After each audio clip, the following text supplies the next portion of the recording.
UP panchayat चुनाव से पहले एनडीए में सेंध लग चुकी है। योगी आदित्यनाथ को तगड़ा झटका लग चुका है।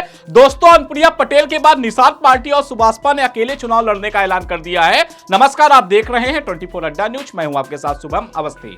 यूपी पंचायत चुनाव 2026 जनवरी फरवरी में होने के आसार हैं। इसके लिए सभी क्षेत्रीय दल अपनी कमर कस लिए हैं। दोस्तों, अनुप्रिया पटेल ने साफ कह दिया था कि वो जो निकाय चुनाव होंगे पूरी सीटों पर अकेले लड़ेंगी। उसके बाद जिस तरीके से उत्तर प्रदेश की सियासत में हलचल मच गई थी, वहीं निषाद पार्टी के अध्यक्ष संजय निषाद ने भी ऐलान कर दिया उनकी पार्टी अकेले चुनाव लड़ेगी। सुभाषपा के राष्ट्रीय महासचिव अरुण राजभर भी कह दिया है कि उनकी पार्टी पंचायत स्तर के चुनाव अकेले लड़ेगी। दरअसल केंद्र सरकार में मंत्री अनुप्रिया पटेल ने पंचायत चुनाव से पहले अपने दम पर चुनाव लड़ने का जो ऐलान किया था, अब योगी सरकार में एक प्रकार से देखा जाए तो योगी सरकार का जो कुनबा एनडीए का है, अनुप्रिया के पति योगी सरकार में मंत्री हैं। क्या आपको लग रहा है योगी सरकार में 2027 से पहले बड़ी सेंध लग रही है? पंचायत चुनाव में वैसे बात की जाए तो पार्टी के सिंबल का महत्व नहीं होता है, लेकिन जिस तरीके से भारतीय जनता पार्टी के जो सहयोगी दल हैं अकेले चुनाव लड़ने की दावेदारी कर रहे हैं, क्या 27 का जो चुनाव होगा भारतीय जनता पार्टी के लिए उत्तर प्रदेश में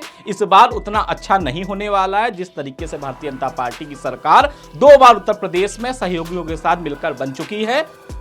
फिलहाल दोस्तों, अनुप्रिया पटेल जो अपना दल की प्रमुख हैं, केंद्रीय मंत्री भी मोदी सरकार में हैं, उन्होंने कुछ दिनों पहले प्रयागराज में ही साफ तौर पर अपने कार्यकर्ताओं को कह दिया था कि वो लोग पंचायत चुनाव को लेकर तैयारियां करें। उनकी जो पार्टी है सभी प्रत्याशियों का ध्यान रखेगी। दोस्तों, जिस तरीके के उत्तर प्रदेश में और केंद्र में माहौल चल रहा है, हालात चल रहा है, उत्तर प्रदेश में भले ही 2 साल का समय विधानसभा चुनाव में बचा हुआ है, लेकिन पंचायत का जो चुनाव होना है सेमीफाइनल के तौर पर माना जा रहा है। लेकिन क्या आपको लग रहा है जो भारतीय जनता पार्टी के सहयोगी गठबंधन इस तरीके से चुनाव के पहले भारतीय जनता पार्टी से अलग हो जाएंगे? क्या झटका भारतीय जनता पार्टी को भी तगड़ा लग सकता है?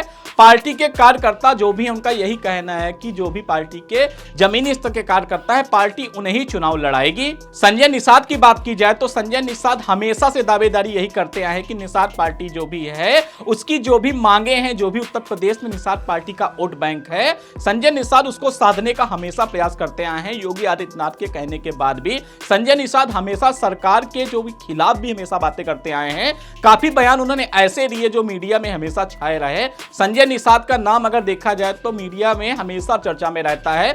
जिस तरीके से संजय निषाद के बेटे को भारतीय जनता पार्टी ने प्रत्याशी बनाया था, भले ही उनको जीत नहीं मिल चुकी थी, लेकिन उसके बाद भी लगातार संजय निषाद यही दावा करते आ रहे हैं कि योगी सरकार ने अगर इनकी बातें नहीं मानी तो वो अपने दम पर चुनाव लड़ेंगे। वहीं दोस्तों, उत्तर प्रदेश में पंचायती राज मंत्री ओम प्रकाश राजभर की बात की जाए तो राजभर को लेकर हमेशा कहा जाता था, सबसे पहले तो राजभर यही कहते थे कि राजभर मंत्री कब बनेंगे, राजभर मंत्री कब बनेंगे। वहीं सुभाषपा के जो राष्ट्रीय महासचिव हैं अरुण राजभर, उन्होंने साफ तौर पर कह दिया है कि उनकी पार्टी जो पंचायत चुनाव होंगे अकेले अपने दम पर लड़ेगी। ओम प्रकाश राजभर का जो नाम है उत्तर प्रदेश में पूर्वांचल में हमेशा गिना जाता है। एक बड़े नेता पूर्वांचल में माने जाते हैं। राजभर जो समाज है ओम प्रकाश राजभर को अपना नेता मानता है। जिस तरीके से केंद्र की मोदी सरकार में भी हमेशा केंद्र में भी राजभर सक्रिय रहते हैं। फिलहाल पंचायत चुनाव में पार्टी का सिंबल भले ना हो, लेकिन स्थानीय स्तर पर नेताओं का प्रभाव, सामाजिक समीकरण अहम भूमिका निभाते हैं। बीजेपी के लिए यह चुनाव एक लिटमस टेस्ट होगा, क्योंकि सहयोगी दलों की बगावत और विपक्षी दलों की सक्रियता उसके लिए चुनौती खड़ी कर सकती है। समाजवादी पार्टी और कांग्रेस भी अपने समर्थित प्रत्याशियों के जरिए ग्रामीण इलाकों में अपनी पकड़ को मजबूत कर रहे हैं।